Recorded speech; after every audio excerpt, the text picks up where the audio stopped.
because it's already a minute, just 2 minutes past 4. Now, this is another edition of the program, The Missing Link. The Missing Link is a drive of the heart to build youth development initiative, yes. And it's the Heart to Build Youth Development Initiative. It's definitely the one that is pioneering this particular program. And the Heart to Build is heart. Now, the digit 2, like, 2 to build is the name of this particular organization that pioneers this program. Now, we find a lot of things in society, but the goal of the Heart to Build Youth Development Initiative is to ensure that youth who are within the ages of 16 and 35 have a holistic development. This is Flow 94.9 FM, the flow of God's own state. And you are welcome to The Missing Link. My name is Victoria Ichie, and I will be your anchor person this very afternoon. Now, last week on the show, we talked about the Nigerian youth and nation building. And we had our guest, Archbishop Opoko, come in and discuss a whole lot with Antioni on the show. That today is going to be him and, of course, one of the founders of the Heart to Build Youth Development Initiative, Reverend Father Augustine Obi. Okay, I think we're having some network issues, but before they call in and then join us virtually, there's the Reverend Father Augustine Obi and the Archbishop of Umuahia Archdiocese, His Grace Most Reverend Dr. Raphael Opoko. Before they join us, I want you to listen very well. Now, we talked about nations building and nation building, however you look at it, and the youth. Now, we have a case study with us recently about the issue of the ASU strike. And I know that a lot of young people, wherever they are right now, they have the challenges they are facing right now as students, staying at home and doing nothing. And some other people are doing something. And then we have the case of ASU suing, court suing, and all that, front and back. Now, you who is listening to me right now, if you were in the position of the federal government as a young person and you were asked to suggest, what exactly would be your suggestion? What will you suggest to the federal government? A way to solve this issue once and for all. It's not just to sit down and to just say, they don't know what to do. They have to just pay all the salary and all that. But you have to find a way to make sure that that you suggest something. So as a young person, if you were given the opportunity to suggest, what exactly will be your suggestion? All right, I think Reverend Father Augustine is on the line. Reverend Father, you're welcome. Thank you so much, Victoria. How are you? Sorry, I'm late. Fine. Sorry. Okay. You're welcome to the show. Glad to have you, sir. Okay. Good to have you too. All right, so while you were away, I was trying to ask the young people that if they were given the opportunity to suggest to the government exactly what to do to solve this ASU strike, what will be the young person's suggestion? But since you're back online, I would like you to start, first of all, to give a recap on someone who is listening right now. What exactly is nation building? It's interesting, the question you asked, what is nation building? We need to start from the etymology, the root word of the word nation. It's derived from the Latin word natio, or natio, which has something to do with common birth or descent, common birth or descent. So in other words, Nigeria is our common birth, it's our common home, it's our heritage. Okay. And if a place is your heritage, if a place is a place of birth for you, what do you do? So what it means is that we need to all come together to build up Nigeria. But it's interesting as well because youth exists because nation exists. And conversely, you can also say that nation exists because youth exist. Okay. And what it means is that there is this, complementary role and relationship between nation and youth. And there was this political philosopher called Thomas Hobbes. He talked about social contract. So there has been an inherent, fundamental social contract between the youth and nation. Okay. And as a nation, it is the responsibility of a nation to make sure that the youth exist. It's also the responsibility of the youth to make sure that a nation is properly built up. And it's interesting, when we talk about nation building and young people. So without the young people, a nation cannot exist. Okay. And without a nation, young people cannot exist. So they're all intertwined. But that's the problem, when we talk about Nigeria as our common home, Nigeria as our place of birth, Nigeria, as our heritage.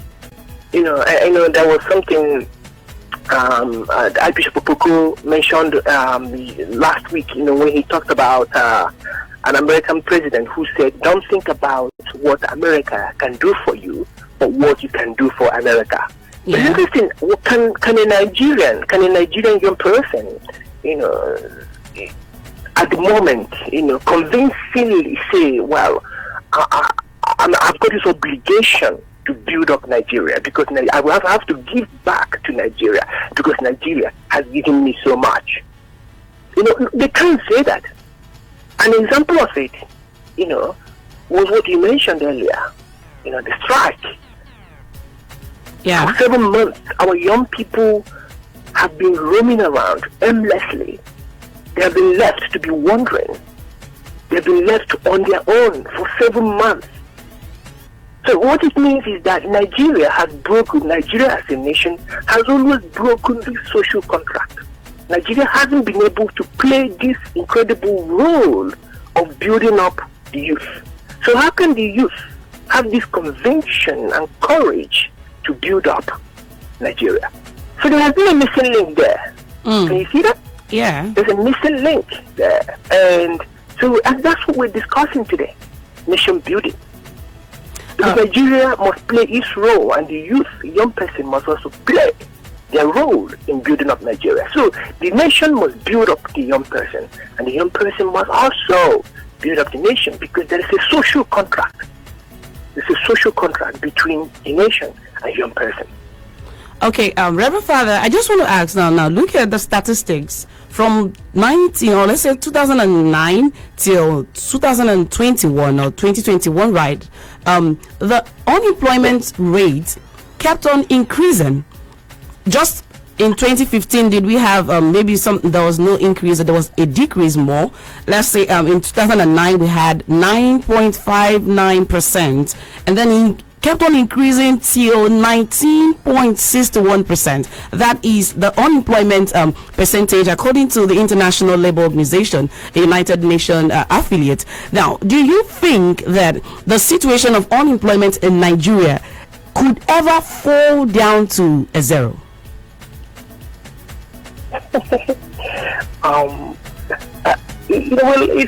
Unemployment is a social phenomenon. Like it does not only affect Nigeria alone. Okay. I think it's a global issue. And when you talk about unemployment falling back to zero, I think you've been a bit unrealistic and illusory. Because I wouldn't say that it would ever fall back to zero. But what happens is, if you actually, and it goes back, just I was trying to explain earlier, the complementary role the nation and young people play, So, but see, the problem we had in our country is that our leaders have not been able to understand that, that unemployment, this inability of our nation to properly engage the youth, this inability of our leaders to understand the inherent characteristic of young people, what they are capable of, because I live in a climate where young people are meaningfully engaged, and any young person who is not meaningfully engaged as a result of one circumstance or the other, is given what is called unemployment benefit from the government. All right. So look, it's not so much about reducing unemployment to zero as it is about a nation making sure that it understands young people, it understands their creative force, it understands their dynamic source of innovativeness, it understands that young people kind of contribute and continue to catalyze important changes in political systems of every nation. And when you understand the creative force, the innovativeness of young people, then you come up with meaningful programs to engage them. Because without young people, nations cannot exist. And without nations, young people cannot exist. Okay, so Father. It's all about making sure. Yes, okay. What were you trying to ask? Okay, I was going to ask you now, since it looks as though the country is unable to do this whole thing for the youths, what exactly can a young person right now do, to add to the nation's building? Now, it's already stated that, okay, it looks like the government is not doing anything. There is probably no job. We're on strike and all that. And then you want to ask a young person to just go ahead and be part of the nation's building. What exactly is the person going to add? Well, the problem we have in our country is, the inability of our leaders, again, as I said earlier, to understand this missing link, to understand that unemployment produces conflict and crime. All right. We haven't been able to understand and see this missing link. And also, we have not been able to understand that young people, that our young population is a source of asset for us. They're not liabilities. They're a source of asset for us. So, as a young person, for me, living in Nigeria, I know that Nigeria has, been unable to maintain a social contract. But every young person in Nigeria should also understand that he or she is a great source of labor input, as well as a great source of human capital. Okay. So even if the nation does not fulfill its social contract, we need to understand that as a young person, Nigeria has got this comparative advantage, and we need to harness it. We need to harness this, what I call sometimes demographic dividend workforce. And because we need to understand that we have the energy and the idea that every society needs for growth and development. And when we understand that we have this energy, we have this innovativeness, we have this idea, so we need to understand we are the foundations of our society. And what we do is to try to harness this energy, try to harness this innovativeness, try to harness this character and this orientation that we need to place Nigeria on an incredible pedestal. And it's interesting, our young people are doing it already. And you see, my role today is to encourage our young people. They are doing well in Nigeria. Regardless of the challenges and struggles, regardless of the inability of the leadership, elite, regardless of the inability to maintain their social contract, our young people are working hard every day to make life meaningful for themselves. Look at the technology sector. All right. Now, our young people are making effort every day, trying to maximize technology in order to be meaningful. So So my job today, my role is to encourage them to keep up the great work. And look at what happened during the NSAS in 2020. You know, it was through the NSAS when our young people resisted police brutality. It was actually what brought change. You know, because I believe, and I keep saying this every day, change does not just happen. Change happens when people take incremental steps every day. That's only when change happens. You don't just fold your hands. So, see, our words must be matched with action. So look at what happened. Okay. What happened in 2020? Again, another thing is, you know, we need to, for me as well, we need to, you know, because our young people have this incredible fluency with the use of social media. So if we can use social media incredibly as young people, we need to leverage on it to maintain peace in Nigeria, to speak the language of love, language of tolerance, language of togetherness, language of hope, to motivate and inspire one another. Okay, we need to leverage on our energy, on our innovativeness, regardless of whether the government is helping us or not. We need to keep pushing forward, and we are already doing it. And look at the waves in Nigeria, political consciousness in Nigeria at the moment. Okay. There is this consciousness, there is this movement in Nigeria, there is this political awareness that has never been before. It's quite unprecedented. So my job, our role today is to tell young people, keep up the great work. You are doing well. And look at this, it is the energy. That is what matters.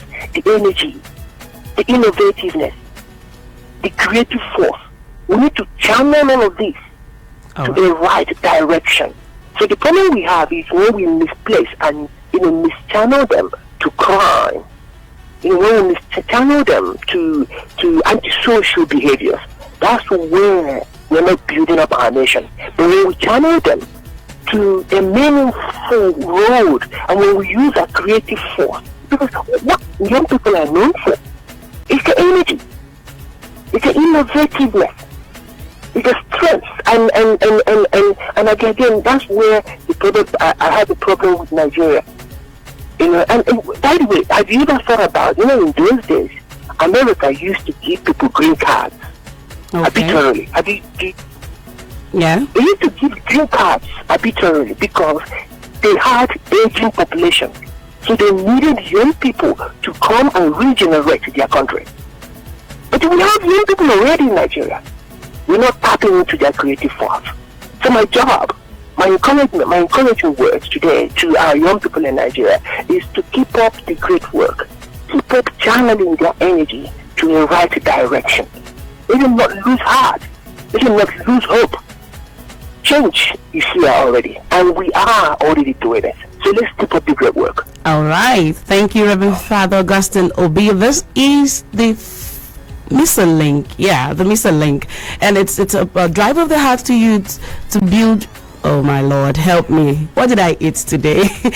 It's a drive of the heart to build youth development initiative that is targeted at ensuring that young people have a holistic development. Now, I just want to find out from you who is listening to us now, Flow 94.9 FM, the Flow of God's own state, if you have the opportunity to be part of nations building, or if you are called upon right now by any of our heads to say, come and join.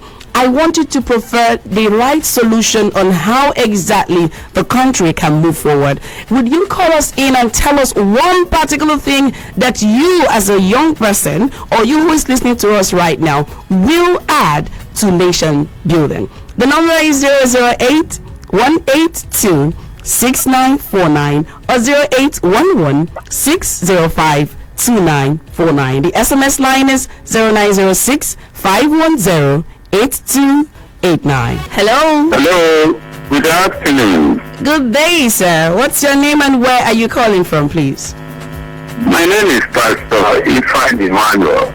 Sir, you're welcome to the program. I'm calling from Bauchi, Ishalangwa North. Okay. Are you hearing me? Yes, I can hear you, sir. Yeah, is that Favor? Victoria, sir. Okay, Miss Victoria, how are you? I am fine. Yeah, we need a holistic approach. We must really realize the issue of nation building. You know, nation building, one of the areas I feel we could delve into to actually build this nation is to think out of our boxes. The issue of agriculture is very, very important. Okay. So many people go out not really considering that agriculture gives above 70% of the employment rate we are having in this country. I think if people will drive towards agriculture holistically, not mere saying it, youth come out to say, I want to be involved in agriculture.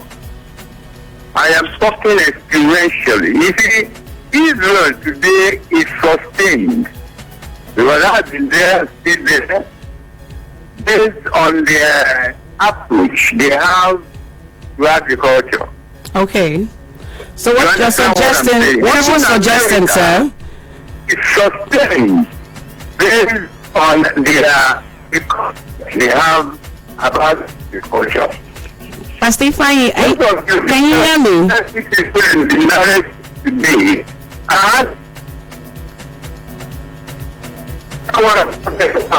Hello, sir. Yes, you come to Israel, the same thing. Most of the rich guys in Israel today are agriculturists. Okay.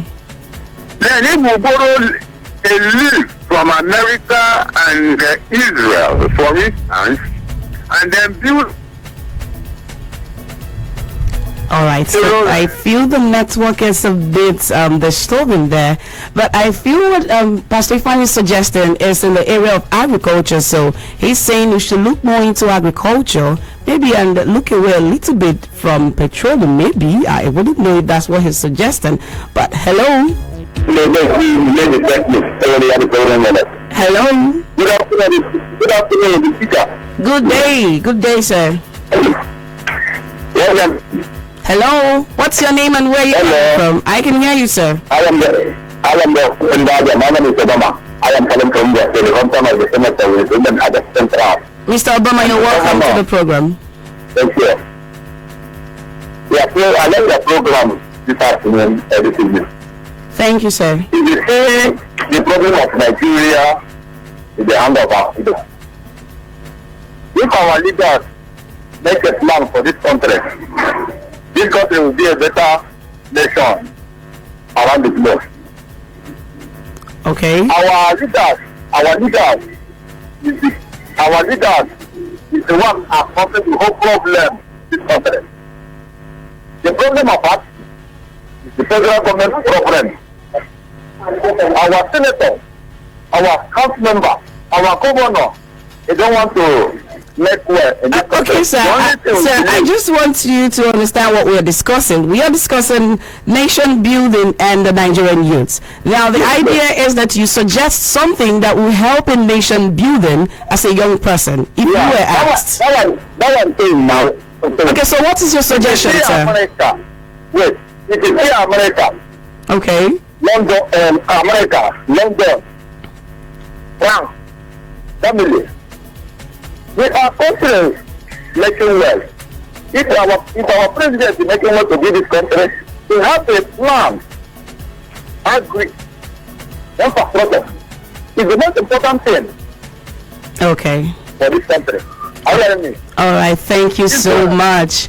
All right, so we are running short of time right now. Reverend Father, are you still there? Yes, Victoria. Okay, so you're the only one on the studio. Well, some days are like that. I believe probably the network couldn't allow the Archbishop to connect, just like you had some challenges too.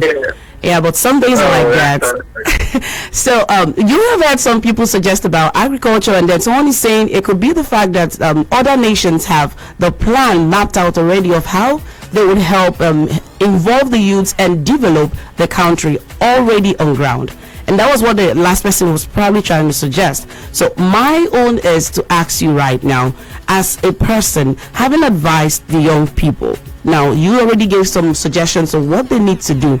Do you think that there is hope in Nigeria?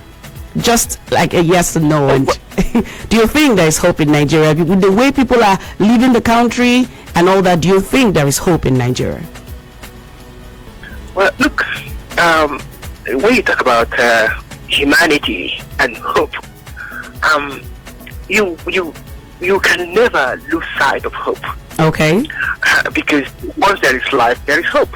All right. And how can you look at Nigeria, and its size and the human resources and also material resources that bring in Nigeria, that we have in Nigeria, and you kind of conclude that there is no longer hope in Nigeria? Of course there is hope. Okay. Of course there is hope. All right. There is future for us. But I think we need to, the government, people in positions of power should as early as possible realize that young people have energy, that young people have creative force, that we can leverage, that young people are a source of asset and not liability, and that the earlier we leverage this asset, the earlier we leverage this energy, this power, this creative force, the better for us. Okay, thank you so much, Reverend Father. People suggest, agriculture, suggest other industries that the government can engage young people. The problem is not really agriculture. The problem is policy failure, policy disarticulation. The problem is awareness. Okay. The problem is ready to utilize this gift that young people have, this creative energy. That's the issue. When we get the policies right, Nigeria will work.